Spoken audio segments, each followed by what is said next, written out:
پچھلی ویڈیو میں ہم نے آپ کو چھوٹے بچوں کو نظر بد لگنے کی علامات بتائی تھی۔ اس ویڈیو میں آپ کو انشاءاللہ اس کا علاج اور اس کا طریقہ کار بتایا جائے گا۔ سب سے پہلے تو اگر آپ کو یہ کنفرم ہو جائے کہ بچے کو نظر بد لگی ہے تو یہ جو آیات ہم آپ کو بتائیں گے اس کو شہد پہ دم کر لیں اور اس کے بعد پانی پہ دم کر لیں۔ ہر بچے کو اس کی عمر کے حساب سے شہد دیں۔ اگر بچہ دودھ پیتا ہے تو دودھ پلانے سے تقریباً 20 منٹ پہلے انگلی کے ساتھ تھوڑا سا شہد ٹچ کر کے بچے کو کھلا دیں۔ اگر اس سے بھی بڑا ہے تو اس کی مقدار کو بھی تھوڑا تھوڑا بڑھا دیں۔ اس کے بعد جو پانی ہے وہ پانی بھی بچے کو پینے کے لیے دیں۔ یہی دم بچے کی ماں خود پر اور بچے کو جو دودھ پلایا جاتا ہے اس پہ بھی دم کرے تو انشاءاللہ اللہ کے فضل سے، اللہ کے کرم سے بچے بالکل ٹھیک ہو جائیں گے۔ تو وہ آیات میں آپ کے سامنے رکھتا ہوں۔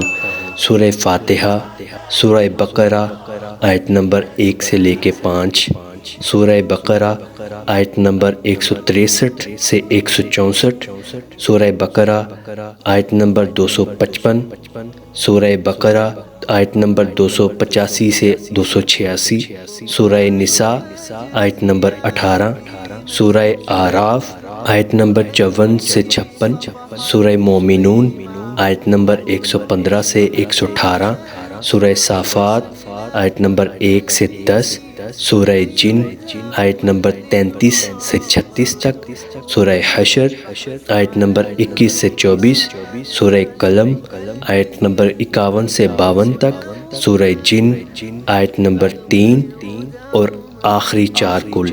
یہ سب ایک دفعہ پڑھنا ہے۔ پڑھ کے شہد پہ دم کریں، پانی پہ دم کریں اور جو طریقہ کار آپ کو پہلے بتایا جا چکا ہے اس طریقہ کار پہ عمل کرتے ہوئے بچے اور ماں کو استعمال کروائیں اور اللہ تعالیٰ پر یقین رکھیں۔ انشاءاللہ اللہ کے فضل سے سارے معاملات ٹھیک ہو جائیں گے۔ اور اگر آپ نے ہمارا چینل سبسکرائب نہیں کیا تو اس کو سبسکرائب کریں، ساتھ میں دیے ہوئے بیل کے بٹن پہ کلک کریں اور ہماری حوصلہ افزائی کرنے کے لیے شیئر پہ کلک کریں اور ہمیں کمنٹ کریں۔ جزاک اللہ۔